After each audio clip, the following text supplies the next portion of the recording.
ఈరోజు జరిగిన ఘటన దుర్మార్గమైనటువంటి ఘటన, దుర్మార్గమైనటువంటి ఆలోచన, తెలివిలేని మూర్ఖుల ఆలోచన. ఈరోజు రేపు 25th 26th రోజు వీళ్ళది 3 మున్సిపాలిటీలది పీరియడ్ అయిపోతుంది. నేను అఫీషియల్ ప్రోగ్రామ్స్ ఇచ్చి అఫీషియల్గా 2 రోజుల నుంచి 3 రోజుల నుంచి తిరుగుతున్నా.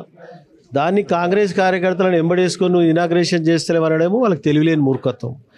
కాబట్టి దాన్ని పూర్తి స్థాయిలో ఖండిస్తూ ఉన్నాం. ఈరోజు జరిగిన ఘటనను కంప్లైంట్ ఇస్తూ ఉన్నాం. దాన్ని పూర్తి స్థాయిలో పోలీసు వారు విచారణ జరిపి ఎస్పీతో మాట్లాడినా, సిఐ వచ్చిండు పంచనామా చేసుకుంటా ఉన్నాడు, ఐజీతో మాట్లాడినా, డీజీతో మాట్లాడినా పూర్తి స్థాయిలో విచారణ జరిపి ఈరోజు జరిగిన ఘటనలో ఎంతమంది అంతమందిని పూర్తి స్థాయిలో చేసి వాళ్ళను కేసు బుక్ చేసి క్రిమినల్ కేసులు పెట్టి, ఇది ఎమ్మెల్యే క్యాంప్ ఆఫీస్ అంటే ఫ్యామిలీతో ఉండే ఇల్లు, ఇది ఈ పిల్లలతో భార్య పిల్లలతో ఉండే ఇల్లు, ఇది ఓన్లీ ఆఫీస్ కాదు. ఇది మాకు ఇల్లు ఉన్నది కాబట్టి ఇంట్లో ఉంటుంది. దీని మీద మా సొంత ఇంటి మీద అటాక్ చేసినట్లు లెక్కనే. కాబట్టి ఆ ఘటనను పూర్తి స్థాయిలో ఖండిస్తూ ఉన్నాం. ఈ ఘటనలో పాల్గొన్న వీరందరికిట కేసు బుక్ చేసి క్రిమినల్ కేసులు బుక్ చేసి జైలుకు పంపాలని చెప్పి డిమాండ్ చేస్తున్నాం. కేవలం కాంగ్రెస్ పార్టీకి సంబంధించిన కార్యకర్తలు ఉన్నారా ఈ దాడి వెనకాల ఇంకెవరైనా ఉన్నారని చెప్పేసి మీరు ఏమైనా భావిస్తున్నారు? ఉన్నారు, కాటా సీన్ ఉన్నారు, అందరు ఉంటారు. కాటా సీను ఆయన కాంటెస్టెడ్ 2 సార్లు ఓడిపోయాడు కదా, బుద్ధి లేదు ఆయనకు. 2 సార్లు పబ్లిక్ చీకొట్టిరు, ఇంటికి ఓబిడ్డా నువ్వు పనికిరావని చెప్పిర్రు. మళ్ళీ వచ్చి ఇక్కడ పబ్లిక్లో వచ్చి చలామణి అయితే ఓళ్ళు ఒప్పుకుంటారు, ఒప్పుకోరు. అది ఇటువంటి ఘటనలకు పాల్పడితే ఎవడు యాక్సెప్ట్ చేయడు. అది కరెక్ట్ కాదు, అది నేర్చుకోవాలి. ఇంకా దాన్ని పూర్తి స్థాయిలో ఖండిస్తున్నాం. ఇప్పటికీ కూడా ఇద్దరు కూడా ఒకటే పార్టీలో ఉన్నటువంటి నేతలు ఇద్దరు కేవలం మరి ఎందుకు ఇటువంటి సంఘటనలు జరుగుతున్నటువంటి సందర్భంలో అధిష్టానం దృష్టికి ఏమైనా తీసుకెళ్ళినట్టు ఏదంటే ఏ విధమైనటువంటి స్పందన ఉంది? అధిష్టానానికి వాళ్ళే తీసుకుపోవాలి, మేము తీసుకుపోం. నేను రేపు ముఖ్యమంత్రిని ముఖ్యమంత్రి కలిసి జరిగిన విషయాలని చెప్తా. మీ పార్టీ కార్యాలయంలో ముఖ్యంగా మీ క్యాంప్ ఆఫీస్లో మాజీ ముఖ్యమంత్రి యొక్క ఫోటో ఉంది, కేసీఆర్ది. ఇక్కడ తప్పేం లేదు, ఉన్నది అని చెప్తున్నా. మాజీ ప్రధానిది ఉన్నది టీఆర్ఎస్ గవర్నమెంట్ ఉన్నప్పుడు కూడా మాజీ ప్రధాని ఫోటోలు గిట్ట ఉన్నాయి. తప్పేమున్నది నాయకుల ఫోటోలు పెట్టుకుంటే? ఇప్పుడు మీరు కాంగ్రెస్ పార్టీలో ఉన్నారు, ఇక్కడ ఉన్నటువంటి ముఖ్యమంత్రి రేవంత్ రెడ్డి గారి యొక్క ఫోటో లేదు అన్నటువంటి విమర్శలు కూడా వాళ్ళ దగ్గర. ఇది ఇల్లు, ఇది ఆఫీసులో పెట్టుకోవాలి, ఇంట్లో పెట్టుకోరు. ఆఫీసులో పెట్టుకోవాలి. అనవసరమైన దాంట్లోకి లాగకండి మీరు గిట్ట దయచేసి. ఇది ఇల్లు, ఇది లేదు, ఇనాగ్రేషన్ ఫోటో, అది హాస్పిటల్ 300 కోట్లు ఇచ్చిన ఫోటో, అది కాసేపటి క్రితమే వాళ్ళ ఒక ఫోటో కూడా రేవంత్ రెడ్డి గారి యొక్క ఫోటో కూడా తీసుకొచ్చి ఇక్కడ పెట్టడం జరిగింది. సో దాన్ని ఇప్పటికైనా ఇక్కడ క్యాంప్ ఆఫీస్లో పెట్టేటువంటి అవకాశం ఉండదు. మేము ఆలోచన చేసుకొని డిసిషన్ తీసుకుంటాం. ఎట్లయినా నన్న అనాల్సిందే కదా, ఎందుకంటే నేను నికాసమైనటువంటి కార్యకర్త 15-20 ఏళ్ళ సంది కాంగ్రెస్ పార్టీలో ఉంటూ కూడా కార్యకర్తలు కలిసి ఒడిదొడుగులు వచ్చినా, పార్టీ కష్టాలు వచ్చినా జెండా మోసుకుంటా ఇక్కడ పార్టీని నిలబెట్టినా కాబట్టి బాధ్యతగా నన్నే అంటారు కామన్గా. ఇప్పుడు జరిగిన సంఘటన ఒకవేళ నువ్వు అన్నట్టు ఏదన్నా ఫర్నిచర్ ధ్వంసం జరిగింది, ఇంకోటి జరిగిందంటే దాన్ని ఎవరు కూడా ప్రోత్సహించారు. ఎవరు అట్లాంటి కావాలని ఎవరు కూడా కోరుకోరు. ఈరోజు ఆయన ఉండొచ్చు, రేపు ఇంకోరు ఉండొచ్చు, ఎవరైనా కానీ ఎమ్మెల్యేగా బాధ్యతగా అందరికి విలువిస్తారు. కానీ వారందరి బాధ ఏంది అని అంటే, ఈ పటాన్చేరు నియోజకవర్గంలో ఏ మండల్ పోయినా, ఏ మున్సిపాలిటీ పోయినా, ఏ డివిజన్ జిహెచ్ఎంసీ డివిజన్లో పోయినా ఏ ఒక కాంగ్రెస్ పార్టీ కార్యకర్తకి చెప్పకుండా టీఆర్ఎస్లో ఆయన ఉన్నప్పుడు ఏ విధంగా అయితే నడుస్తుండో అదే విధంగా ఆయన కొనసాగుతూ ఉంది ఆయన కథ. కాబట్టి ఇక్కడ కాంగ్రెస్ వాళ్ళందరూ కూడా బాధపడతా ఉన్నారు. మొన్న మీ అందరికీ కూడా తెలుసు, బొల్లారం జరిగింది, టీవీలలో కూడా వచ్చింది. అనేక రకాల ఇష్టం ఉన్నట్టు కూడా నోటికి వచ్చినట్టు టీఆర్ఎస్ వాళ్ళని పెట్టుకొని వాళ్ళని తిట్టిపించుకుంటా వాళ్ళ మీద కొట్టడానికి పోయే ప్రయత్నం చేస్తూ ఉన్నారు. దానికి నిరసనగా ఈరోజు నిరసన చేసారు వాళ్ళందరూ కూడా. దీంట్లో మీ పాత్ర ఏం లేదంటారా? కాటా శ్రీనివాస్ గౌడ్ పాత్ర ఏముంటుంది ఇందులో? కాటా శ్రీనివాస్ గౌడ్ చెప్తే పోగానే పోమంటే పోతారా? ఇప్పుడు అలా ఆవేదన చెందిన వాళ్ళు కార్యకర్తలు, వాళ్ళు ఇన్ని సంవత్సరాల సంది 20 సంవత్సరాల సంది జెండా మోసి వాళ్ళు ఈరోజు అధికారం రావాలని కోరుకొని అనేక రకాలుగా బాధలు పడుకుంటూ ఈరోజు అధికారం వచ్చిన తర్వాత ఈయన దగ్గర పెట్టుకొని బీఆర్ఎస్ వాళ్ళతోని ఈరోజు వాళ్ళని ఇష్టం ఉన్నట్టు కొట్టిపించుకుంటా తిట్టిపించుకునే ప్రయత్నం చేస్తుంటే, ఈరోజు ప్రభుత్వం వచ్చినాక కాంగ్రెస్ పార్టీ కార్యకర్త ఆవేదన ఈరోజు తెలియజేసిందంతా. కాటా శ్రీనివాస్ గౌడ్ అనుచరులు కాదు వాళ్ళంతా, కాంగ్రెస్ పార్టీ నికాసమైనటువంటి కార్యకర్తలు వాళ్ళు. టీఆర్ఎస్ వాళ్ళని పెట్టుకొని ఇష్టం తిట్టిపిస్తున్నావు, వల్గర్గా తిట్టిపిస్తున్నావు. ఈరోజు ఒక మున్సిపల్ అధ్యక్షుడిని నోటికి వచ్చినట్టు మీ అందరికీ కూడా చెప్పలేనిటువంటి మాటలు అవన్నీ కూడా. అలాంటి మాటలు మాట్లాడిపించి ఎవడు ఊకోడు, రోడ్ ఎక్కుతారు, అడుగుతారు, నిలదీస్తారు. తప్పేముంది? నువ్వు జవాబు చెప్పుకోవాలి, దానికి నువ్వు ఆపాలి కదా. పెద్ద మనిషివి, ఇట్లా మాట్లాడుకోవద్దు, ఇట్లా ఉండొద్దు, ఇట్లా చేయొద్దు, నీదేం ప్రాబ్లం ఉంటే నేను కూర్చోబెట్టి నేను మాట్లాడతా అని చెప్పుకోవాలి. అది పెద్దరికము. నువ్వే వాళ్ళ మీద కొట్టనీకి పోయే ప్రయత్నం చేస్తుండ్రు. ఇట్లా నాకు చెప్తున్నారు మన వాళ్ళంతా కూడా గన్మ్యాన్లే ఆపుతున్నాడు, ఈయన కొట్టనికనే పోతున్నాడు, ఈయన మళ్ళీ ఎంతవరకు కరెక్ట్ అది? వాళ్ళు నిరసన తెలియజేసారు ఈరోజు. సో నిరసన వ్యక్తం చేసినటువంటి మీ సంబంధించినటువంటి పార్టీ కార్యకర్తలను మీరు కూడా ఒప్పుకుంటా ఉన్నారు.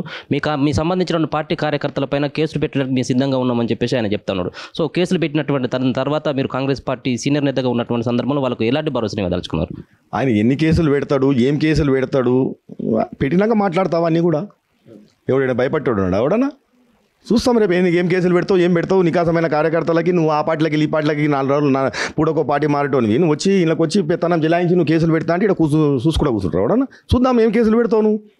నేను ముఖ్యమంత్రి ఫోటో పెట్టుకోమని కార్యకర్తలు చెప్పడం తప్ప? నీ క్యాంప్ ఆఫీస్ అది ఎవరిది కాదు, అది ప్రభుత్వ సొమ్మది. ఏ ప్రభుత్వం వచ్చినప్పుడు ఏ ముఖ్యమంత్రి ఉంటే ఆ ముఖ్యమంత్రి పెట్టాలి. ఆ కార్యకర్తలు ఆవేదన అది. ఆ కార్యకర్తలు మా ముఖ్యమంత్రి ఫోటో ఎందుకు పెట్టామని అడుగుతున్నారు. నువ్వు ఫస్ట్ నువ్వు ఏ పార్టీ చెప్పు. నువ్వు ఫస్ట్ కాంగ్రెస్ పార్టీలో ఉన్నావా లేకపోతే టీఆర్ఎస్ పార్టీలో ఉన్నావా? ఏ పార్టీలో నువ్వు 2 పడవల మీద కాళ్ళు పెట్టి నడుస్తా అంటే మునిగిపోతావు నువ్వే. ఉండు ఒకవైపు, ఎటువైపు ఉంటావో చెప్పు. ఈడనేమో జాయిన్ అయినా అంటావు, కండ వేసుకోవు, మళ్ళీ కాంగ్రెస్ పార్టీ కార్యకర్తలకు కొని చెప్పావు. మొత్తం బీఆర్ఎస్లో ఎట్లా చలామణి చేసినావు, అట్లనే 10 ఏళ్ళు ఎట్లా నడిపించినావు వాళ్ళకి చెప్తావు, వాళ్ళు తిరుగుతావు. కాంగ్రెస్ పార్టీ కార్యకర్తలది ఈరోజు ఫోటో ముఖ్యమంత్రి పెట్టమని తప్పైతే నాకు కనబడట్లేదు. ఆయనకి ఏమో తప్పు కనబడితే నాకు తెలియదు. కానీ ఒకవేళ దాడి జరిగిందేమని అంటే మాత్రం అలాంటి దాడి ఎవరు కూడా ఎంకరేజ్ చేయడు, ప్రతి ఒక్కరు ఖండిస్తారు దాన్ని. నేను కూడా ఖండిస్తున్నా, అది తప్పు అనే చెప్తాను. నేను కూడా ఎవడెవడో ఎగేసుకొని పోయి కొట్లాడమని చెప్పాడు ఎవడైనా? ఎవడెందుకు చెప్తాడు? అంటే ఇప్పటికి సైతం కూడా మీరు చెప్తా ఉన్నారు మీ కాంగ్రెస్ పార్టీకి సంబంధించిన కార్యకర్తలు కావచ్చు, మీ యొక్క డిమాండ్ కూడా దాంట్లో ముఖ్యమంత్రి రేవంత్ రెడ్డి గారి యొక్క ఫోటో ఉండాలని చెప్పేసి ప్రధానంగా మీరు డిమాండ్ చేస్తూ ఉన్నారు. అయినప్పటికీ సైతం ఇంత సంఘటన జరిగిన తర్వాత కూడా ఆయన ఎక్కడ కూడా ఒప్పుకున్నటువంటి పరిస్థితి లేదు. నేను ఖచ్చితంగా ఇక రేవంత్ రెడ్డి గారి ఫోటో పెడతానని చెప్పేసి కూడా ఎక్కడ కూడా అంతా కూడా నా ఇష్టం అని చెప్పేసి అంటా ఉన్నాడు. అంతేకాకుండా మాజీ ముఖ్యమంత్రి కేసీఆర్ యొక్క ఫోటో ఉంటే మీకేంది అభ్యంతరం అన్నటువంటి వ్యాఖ్యలు కూడా చేస్తూ ఉన్నాడు. నేను ఎట్లా చూస్తారు? నీకు పాత సోపత్తోని పెట్టుకోవద్దు, మాజీ ముఖ్యమంత్రిని గౌరవించి మాకు అంత సంబంధం లేదు. మా ముఖ్యమంత్రి ఫోటో ఉండాల్సిందే. నువ్వు పెట్టుకోకపోతే కూడా పెట్టి తీరుతాము. అది ఎవరిది, మీ జాగిర్ కాదు, అది గవర్నమెంట్ సొమ్ము. గవర్నమెంట్ సొమ్ముతో కట్టినటువంటి దాన్ని ఖచ్చితంగా ప్రభుత్వంలో ఎవరు ముఖ్యమంత్రి ఉంటే వాళ్ళ ఫోటో పెట్టాలి. నువ్వు పెట్టి తీరాలి. నీ ఇష్టం నాటి నేను చేస్తా, ఇదంతా నాది, నా రాజ్యం అన్నట్టు నీ ఇష్టం నాటి చేస్తే నడవదా అని చెప్తున్నా. పెట్టి తీరాలని చెప్తున్నాం, పెడతామని చెప్తున్నాం. మళ్ళీ కూడా తీసేస్తే సో ఇంత జరుగుతున్నప్పుడు కూడా 6 నెలలు అవుతుంది ఆయన పార్టీలో జాయిన్ అయ్యి. అప్పటి నుంచి కూడా కొంత వివాదాస్పదంగానే మారింది. కాంగ్రెస్ పార్టీ సంబంధించిన కార్యకర్తలు సైతం కూడా గాంధీ భవన్లో చాలా సందర్భాల్లో ఫిర్యాదు చేసినటువంటి పరిస్థితులు కూడా కనబడుతున్నాయి ఆయన వ్యవహార శైలి పట్ల. ఇప్పటి సైతం అధిష్టానం ఎక్కడ కూడా చర్యలు తీసుకున్నటువంటి పరిస్థితి కనబడట్లేదు. సో ఇంత జరుగుతున్నప్పుడు కూడా అధిష్టానం ఆయన పైన చర్యలు కానీ కనీసం ఆయనకు వార్నింగ్ ఇచ్చినటువంటి పరిస్థితి కూడా కనబడట్లేదు. సో అధిష్టానం కూడా ఆయనకి సపోర్ట్ ఉన్నది కావచ్చేమో అని చెప్పేసి అనుకోవచ్చా? మీరు ఇచ్చేటువంటి ఫిర్యాదులు కావచ్చు, ముఖ్యమంత్రి రేవంత్ రెడ్డి గారికి మీరు చెప్తే మాత్రం ఆయన పైన చర్యలు ఉంటాయని చెప్పేసి ఏమైనా భావిస్తూ ఉన్నారు? అదే ఇప్పుడు వాళ్ళు లేరు, ఇప్పుడు బయట ఉన్నారు. ముఖ్యమంత్రి గారు లేరు, పిసిసి గారు కూడా లేరు. రేపు వచ్చిన తర్వాత మేమందరం కాంగ్రెస్ పార్టీ వాళ్ళం వెళ్ళి మళ్ళీ ఈయన వైఖరి, ఈయన చేసే తీరు అన్నీ స్పష్టంగా వాళ్ళకి చెప్పి మనం నికాసమైన కార్యకర్తను కాపాడమని అడుగుతున్నాం. పటాన్ చేరును కాంగ్రెస్ పార్టీని బతికిమని చెప్పి అడుగుతున్నాం. మేము వేరేది మాట్లాడతాం కాబట్టి వాళ్ళకి అండగా, కాంగ్రెస్ పార్టీకి అండగా, కాంగ్రెస్ పార్టీ కార్యకర్తకు అండగా కాట శ్రీనివాస్ గౌడ్ ఎప్పుడు నిరంతరం ఉంటాడు. వాళ్ళకి ఏ బాధ వచ్చినా, ఏ కష్టం వచ్చినా నేను నిలబడడం ఖాయం, నిలబడి తీరుతా తప్పకుండా. ఇప్పుడు ఆయన ఏదో చెప్తా ఉన్నాడు, ఏవో కేసులు, ఏం కేసులు పెడతాడు. మేము భయపెడతారా? ఎవరు దాన్ని ఎంకరేజ్ చేయరు.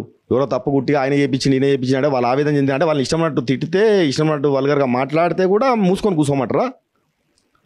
టీఆర్ఎస్ వాళ్ళు దాడి చేస్తుంటుంటే చూసుకుంటూ కూర్చోంటారా ఎవరైనా? వాళ్ళు నిరసన తెలియజేసారు. దాంట్లో భాగంగానే ముఖ్యమంత్రి ఫోటో లేదు, ముఖ్యమంత్రి ఫోటో పెట్టారు, తప్పేముందల్లా? ఇంకా మిగతా సంఘటన ఏమైనా దాన్ని ఎవడు ఎంకరేజ్ చేయడు, నేను కూడా ఎంకరేజ్ చేయను.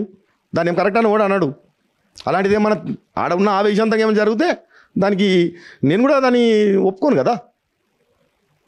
అలాంటిది కరెక్ట్ అని ఎవరు చెప్పరు. మీరు కూడా సూచనలు ఇవ్వాల్సిందే కదా. మీకు సంబంధించిన కాంగ్రెస్ పార్టీకి సంబంధించినటువంటి నేతలు ఈ రకమైనటువంటి క్యాంప్ ఆఫీస్ ముట్టడికి వెళ్తున్నటువంటి సందర్భంలో వద్దని వాదించవచ్చు కదా మీరైనా. క్యాంప్ ఆఫీస్కి వెళ్తాము, ఇది చేస్తాము, అది చేస్తామని చెప్పి ఇది ఎవరి ప్రమేయం లేదు. ఇలా వాళ్ళకి జరిగినటువంటి అన్యాయం మీద వాళ్ళందరూ కూడా నికాసమైన కార్యకర్తలు అందరూ రోడ్డెక్కి మైపాల్ తీరు బాగలేదు, ఈయన మార్చుకోవాలి అని ఆయనకు నిరసన తెలియజేసారు. ఆ నిరసనలో భాగంగా ఏమైనా ఏం ఇన్సిడెంట్ జరిగినాయో నాకు తెలియదు. అది నేను తెలుసుకున్నాక ఏదంటే మాట్లాడతా. కానీ నేను ఆ అధిష్టానాన్ని కూడా కాంగ్రెస్ పార్టీని పటాన్చేరులో బతికియండి ఆయన ఇష్టానుసారంగా చేస్తూ ఉన్నాడు. ఆయన కాంగ్రెస్ పార్టీని మొత్తం కూడా చంపేస్తున్నాడు. కాంగ్రెస్ పార్టీని ఎక్కడ కూడా కార్యకర్తను ఎక్కడ కూడా కాపాడే పరిస్థితి లేదు. ఎక్కడ కూడా పక్కన వేసుకొని తిరిగే పరిస్థితి లేదైనా, కండ వేసుకొని తిరిగే పరిస్థితి లేదైనా. 2 పడవల మీద కాళ్ళు వేసి ప్రయాణం చేస్తూ ఉన్నాడు. ఇక్కడ వచ్చినా అంటాడు, ఆ టీఆర్ఎస్ పెట్టుకొని చేస్తాడు. కాంగ్రెస్ పార్టీని ఎవరు కూడా కనీసం మండల ప్రెసిడెంట్ కూడా ఇంటిమేషన్ చేయరబ్బా. ప్రభుత్వం వచ్చింది 10 ఏళ్ల సంది వాళ్ళు కొట్లాడి ప్రభుత్వం రావాలని కోరుకొని అనేక రకాలుగా కేసులు పెట్టుకొని కొట్లాడిన వాళ్ళకి నికాసమైన కార్యకర్త కనీసం ఇంటిమేషన్ ఉండదా? మండల ప్రెసిడెంట్లకు చెప్పుకోరా? బ్లాక్ ప్రెసిడెంట్లకు చెప్పుకోరా? గవర్నమెంట్ వచ్చిన తర్వాత పార్టీలో నువ్వు వచ్చినా అని చెప్పి ఏదైతే చెప్తున్నావో మళ్ళీ ఆ సమన్వయం అయితే ఉండాలి కదా నీకు. ఆ సమన్వయం లేకపోతే ఎట్లా నువ్వు నేను ఎవరికి చెప్పను అంటే నీ ఇష్టం కాదు కదా ఇది. మార్చుకో పద్ధతి అని చెప్తున్నా మైపాల్ రెడ్డికి. ఇప్పటికైనా కానీ అధిష్టానం కనుక చర్యలు తీసుకున్నట్టు ఉంటే కనీసం ఆయనను హెచ్చరించినటువంటి సందర్భంలో కాటా శ్రీనివాస్ గౌడ్ యొక్క కార్యాచరణ ఏ విధంగా ఉండబోతుంది? కార్యాచరణ ఏం లేదు. ఇగో ఇది నేను నికాసమైన కార్యకర్తని, నేను 20 ఏళ్ళ సంది పార్టీలో ఉన్నా. నేను నికాసమైన వాళ్ళ లెక్క వీళ్ళ లెక్క ఇటు అటు మారేటోని కాదు. నేను నా పార్టీలో ఉంటాను, నా పార్టీ నా అధిష్టానాన్ని అడుగుతాను, నా అధిష్టానం నా కార్యకర్తను ఎట్లా బతికించుకోవాలో నాకు తెలుసు, నేను బతికించుకుంటాను.